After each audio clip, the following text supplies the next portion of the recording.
Hello, and welcome to another Battletech video.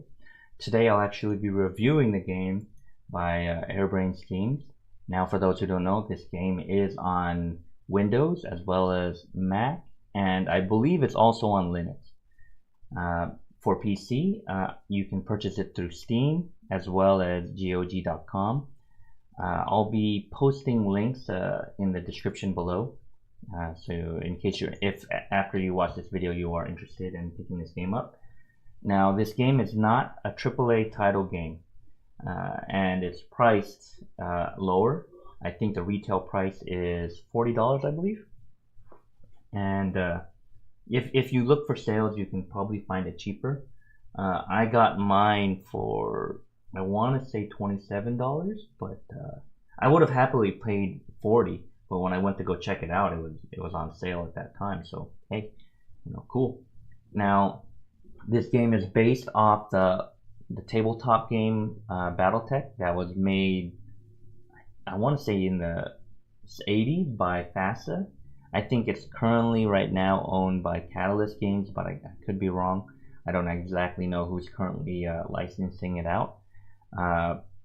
But it's basically a turn-based mecha video game in which a mech warrior will pilot mechs ranging from 25 all the way up to 100 tons. Now, in this game, you're only allowed to pilot up to 4 mechs per sortie. So, you can bring in 1 or you can bring up to 4. But you can't bring more than that. Now, the enemy, you might be fighting against, I don't know, 12, 16 mechs, or, there might be tanks in the game as well. But you as the story character cannot bring in any tanks, and you cannot bring more than 4 mechs. Now, this game is story-driven. There is a multiplayer mode in this game, but it's not tagged on to the story at all. It's just player versus player, and it's not the main focus of the game. The main focus is the campaign. Now, when you first start off, you basically, the whole point of this game is you're in charge of a mercenary group, and you go day by day, managing your funds, paying your pilots, paying the maintenance fees, repairing mechs, and there's a lot of macroing in and out of the game, which is really great. I love the strategy involved when you're actually piloting the mechs, but I also like the strategy outside of the battles where you're actually configuring your mechs. You can modify your mechs to your play style. But that doesn't mean that this game doesn't have its shortcomings. Primarily, as you can see here, the game play in battle is decently slow. But I mean, it's turn-based strategy, so I mean, I guess that comes with the territory. Now, there is no option for real time.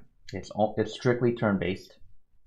So it's not like other AAA games like StarCraft or Warcraft.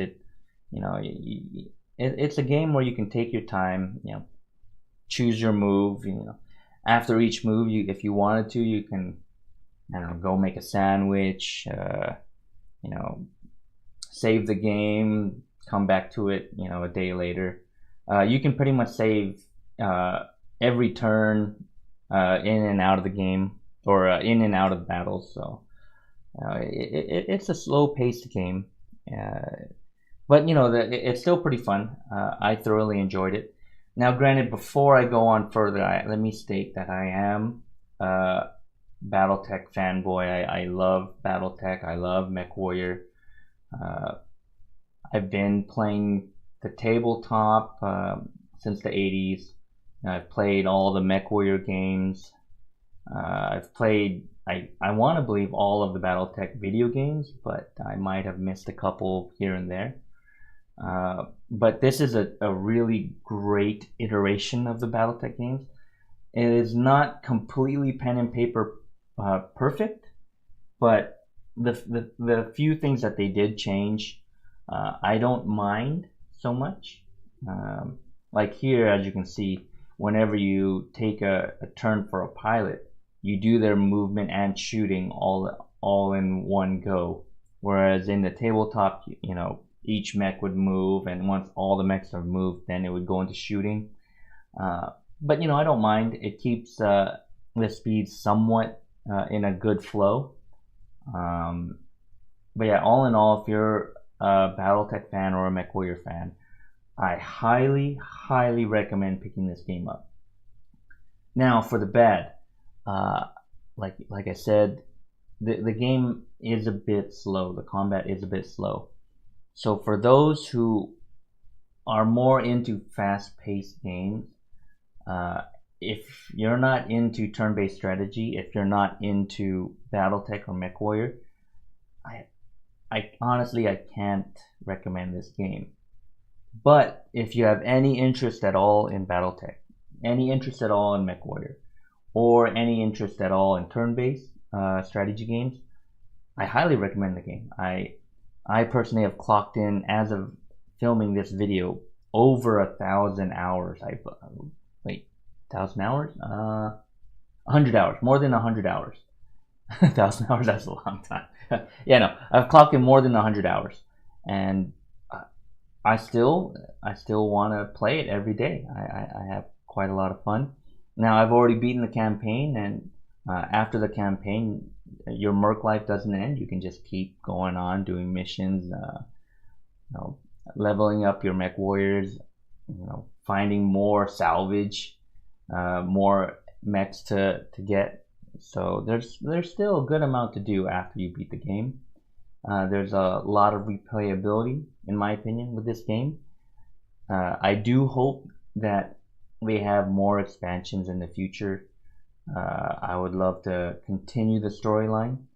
I would love to have more mechs to pilot. But that's all for future stuff. Now, I did hear that they will be having a patch sometime June or July of 2018, which will hopefully address some of these issues. I heard they will be speeding the game up, or have options to speed the game up, which is really nice. That's really welcome, because the game can be very slow at times. I also heard that they will be upgrading or fixing some of the bugs, because currently right now there is a memory leak bug where after you play for, I don't know, 4 or 5 hours straight, or at least for me, when I play 4 or 5 hours straight, eventually I need to turn off the computer and cold boot, clear out my RAM, or basically empty out my cache. So I have to fully power down my computer and restart it, or I start to get artifacts and random slowdowns on my computer. Now, also another thing, even though it doesn't look like it, you need a fairly strong computer. I believe if you're playing on Windows, you need at least Windows 7 or Windows 10. I think Windows 7 and Windows 10 both work. Or maybe Windows 8 also. So bare minimum Windows 7. I think you also need at a minimum an i5 Intel chip. And I'm guessing Ryzen chips work too. I mean, but going by Intel standards, you need at least an i5. And I believe you need at least 8 gigs of DDR3 RAM at bare minimum, I believe. So make sure you have the recommended specs to play this game before you purchase. And I think, definitely check the specs, because I think you also might need a decent graphics card. And I'm not exactly sure why. The game does look beautiful, but I have a hard time imagining that it would need such a powerful computer. I don't know if that's actually powerful or not, but some people might have a problem trying to play this game. Like I'm almost certain like Core 2 Duos can't play this game. Maybe even i3s might struggle to play this game. And that might all be addressed in the June or July patch. So hopefully, you know, I'm waiting to see what type of things that will be coming out. But so yeah, that's my review for this game. Like I said, if you like BattleTech, if you like MechWarrior, if you like turn-based strategy, I highly recommend this game. If you don't like turn-based strategy and if you don't have any interest in BattleTech or MechWarrior, stay away. You probably won't enjoy it. Well, thank you, and until the next time, see you soon. Take care. Goodbye.